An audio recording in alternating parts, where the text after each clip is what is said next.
Breaking right now, 2 students accused of bringing guns to 2 different schools where the guns were found, including an extended magazine. Pack your umbrella. Rain is on the way. Wind showers could impact your weekend plans. A sinkhole suddenly appears underneath a Raleigh house, forcing the people who live there to leave.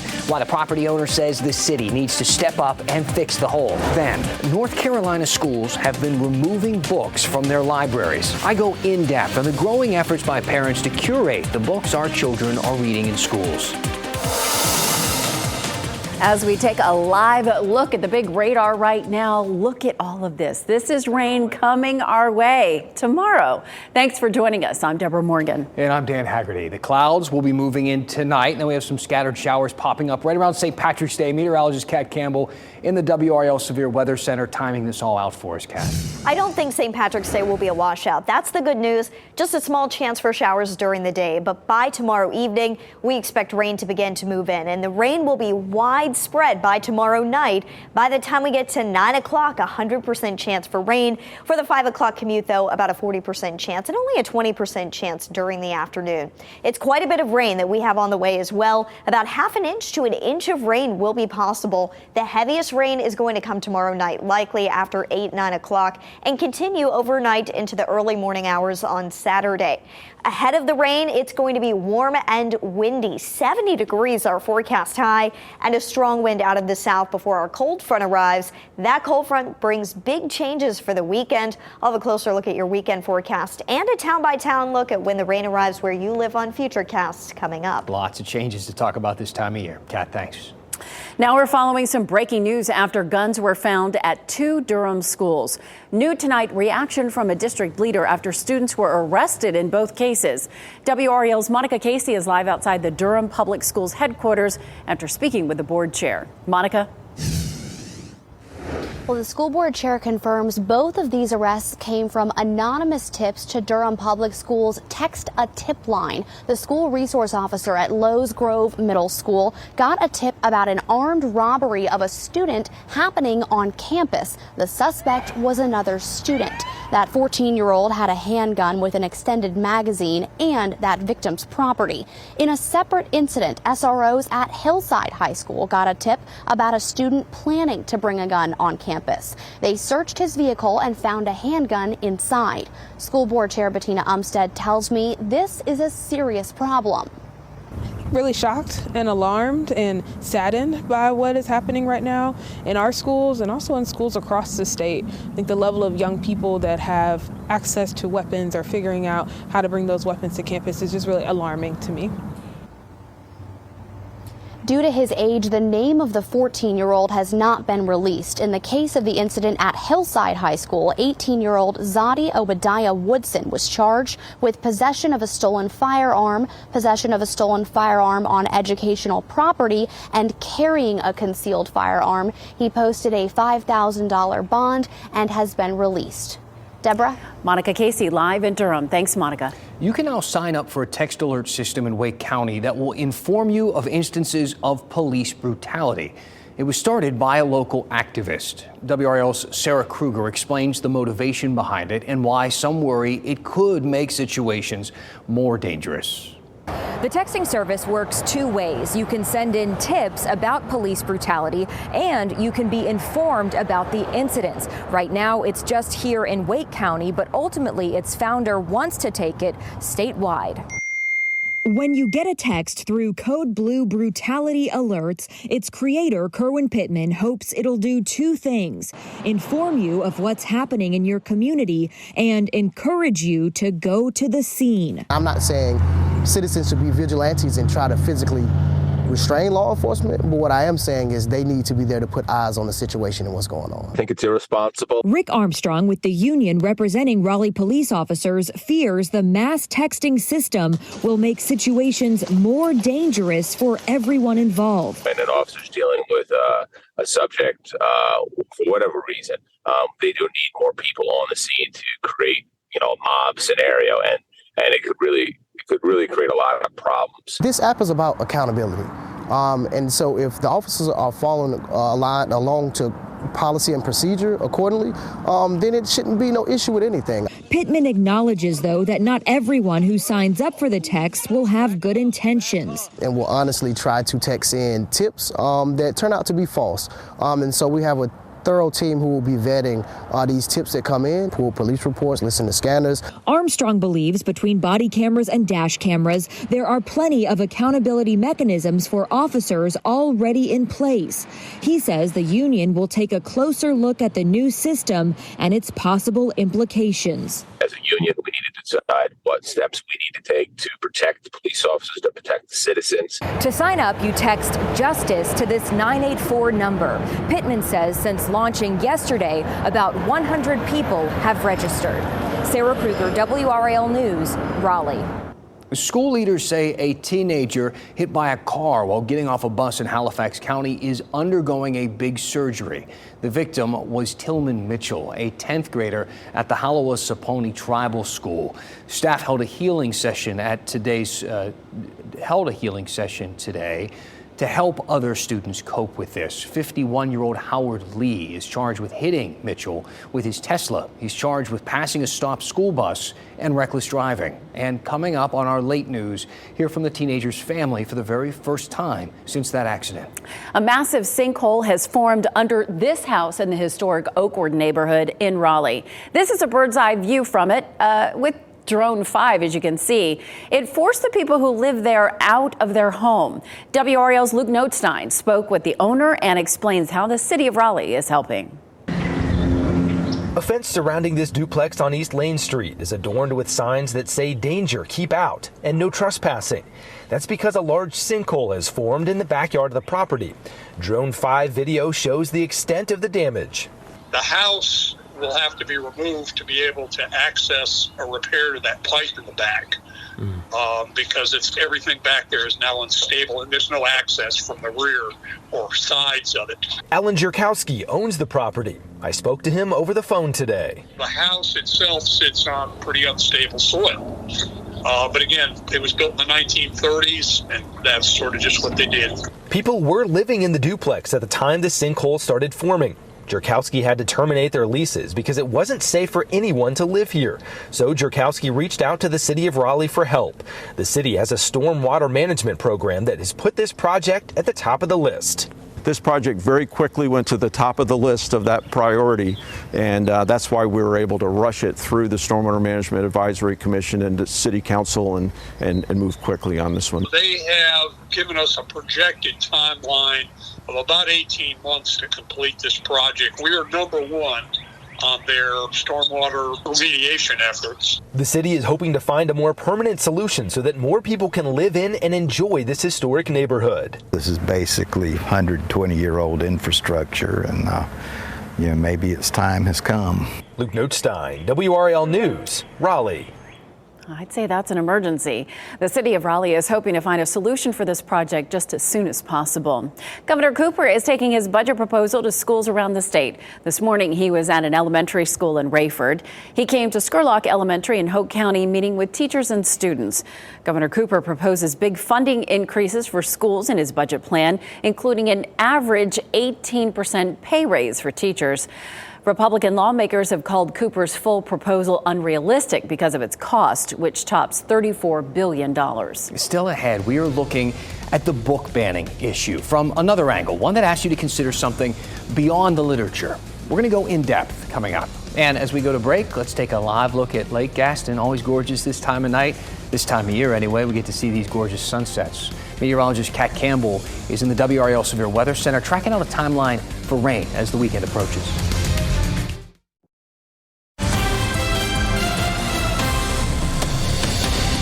Breaking in the live center, 2 suspects have been arrested in connection with 5 armed robberies in Wake and Nash counties. We do have brand new mugshots to pop up and show you. On the left there is Deontay Lucas, a 20-year-old from Johnston County.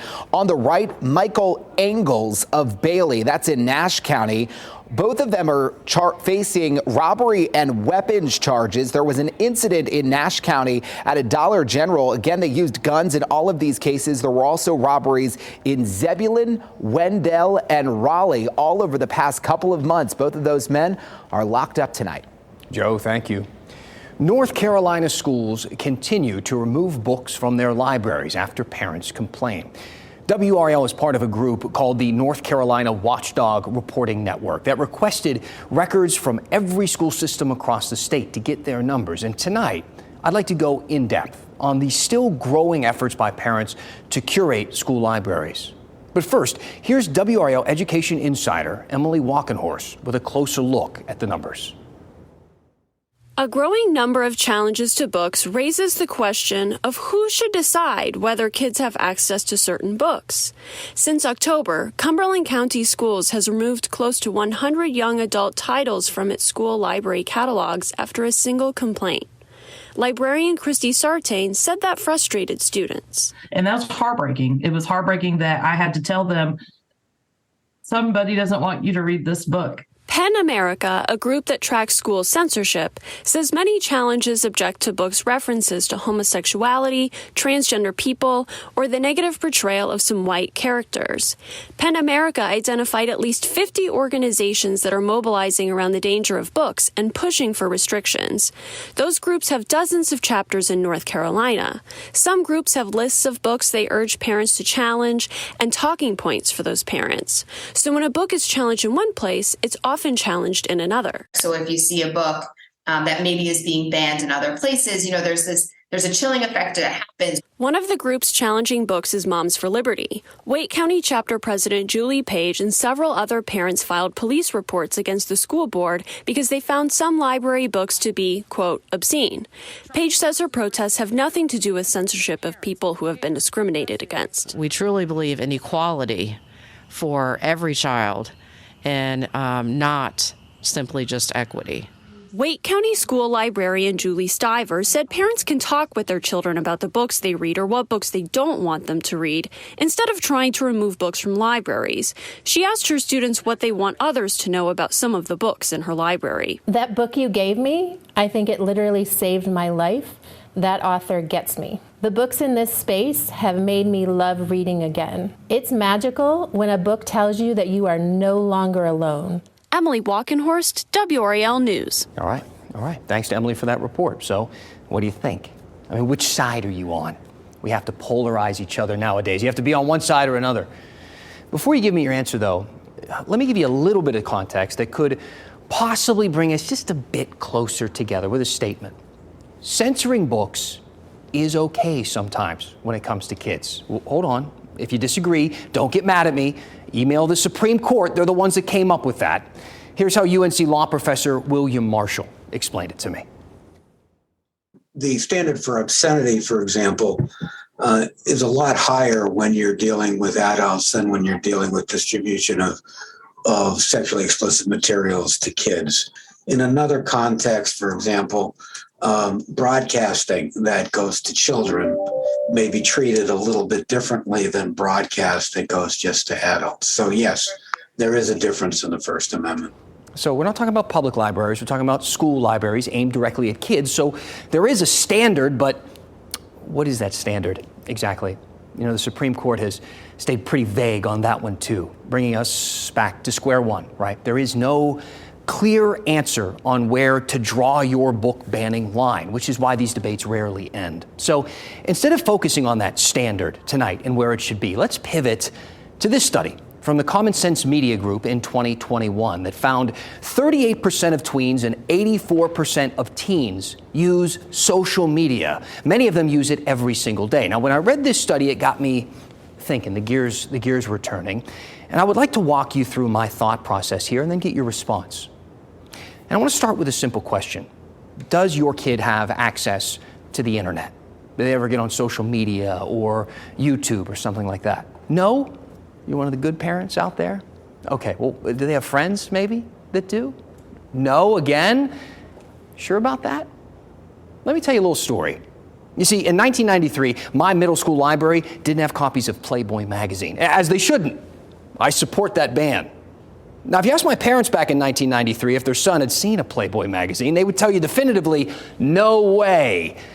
But would they be right? Not if you asked the 2 copies we had buried in a shoebox in our fort in the woods. No one knew except me and my neighbor Robbie. Do you get my point, though? And you know what? That gives me an idea. Printed magazines. Maybe printed magazines should be the next battleground to protect our children. I'm pretty sure they rank right there alongside middle school libraries for where kids are getting their info nowadays, especially on delicate topics like sexuality. Now, hold on. I can already see the headlines out there. Haggerty calls for Playboys on the shelves of every middle school. No, not what I'm saying. I'm not saying this discussion is irrelevant, that it's not important. I'm just curious about the end game of these bans at middle school libraries. It would be like, having a crusade to ban alcohol, but you decide to focus all of your energy on putting Southern Comfort out of business. Okay. I mean, even if you succeed, okay, I guess I'm going to be left with the other 1 million more popular ways to get a drink. You see, this is the often unspoken part of this debate. The argument that these bans are frivolous, and that these book ban debates have created a safe space for people to mask their personal bias or even bigotry under the guise of political discourse and protecting our children from being corrupted by the library.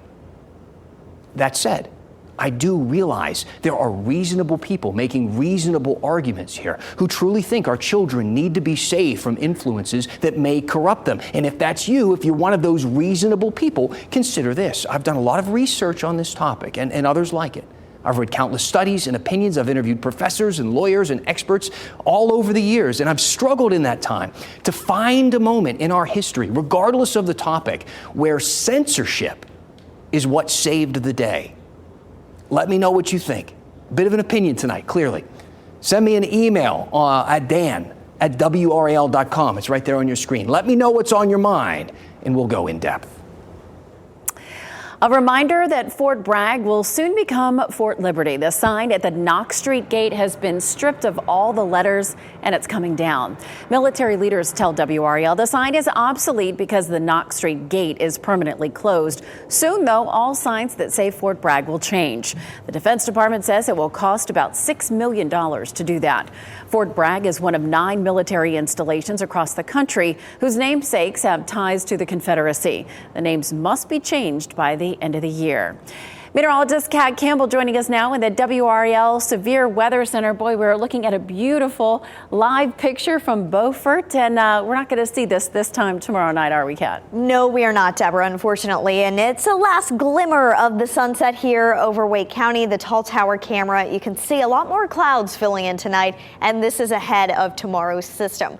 Ahead of the rain tomorrow, it's going to be warm and quite windy. We could see some winds gusting up to 30-35 miles per hour midday into the early afternoon. And I know it's been windy several days this week, but this wind forecast would be the strongest all week long. So it's really going to be quite blustery out there. That could be an issue if you have an umbrella with you tomorrow. It could be blowing the umbrella inside out. So you may want to opt for a raincoat or a pretty strong umbrella if you have a couple. Looking ahead, here's our chance for rain. It's this front that moves in from the west, and it's going to, of course, bring some cooler air behind it for the weekend. After all, it is a cold front. As for the rain timing, the first half of the day tomorrow is dry. We're partly to mostly cloudy during the day. Some possible clearing by noon. So through about lunchtime, we should remain mostly dry, about a 20% chance for rain. A few spotty showers during the afternoon. It's not widespread. It's not heavy, but don't be surprised if you do run into a quick shower during the afternoon.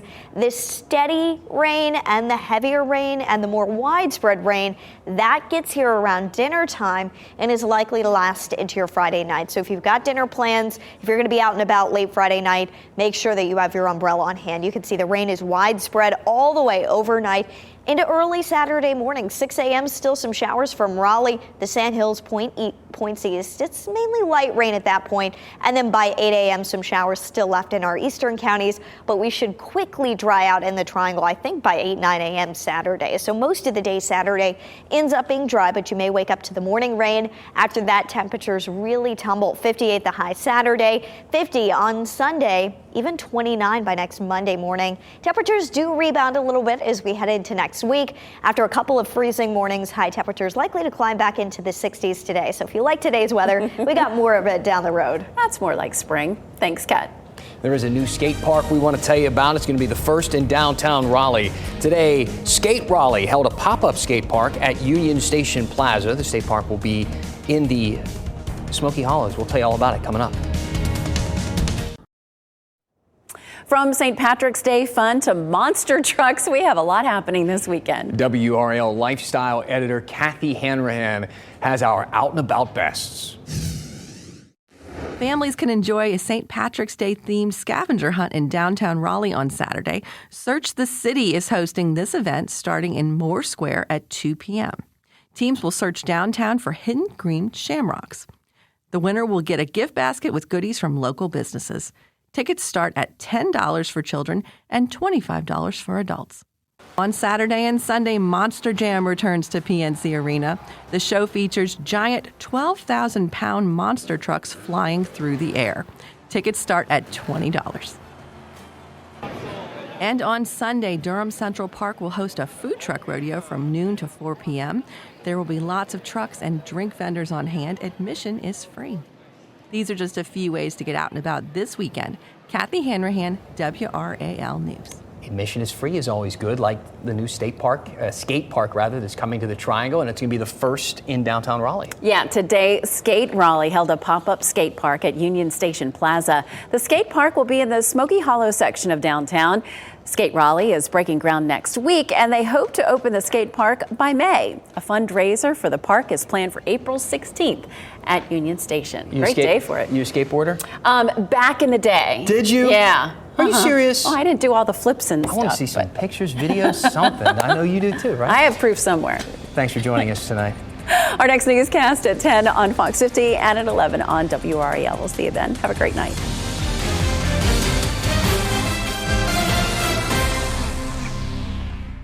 Keep watching WRAL News over the air Channel 34 and Spectrum Channel 1257.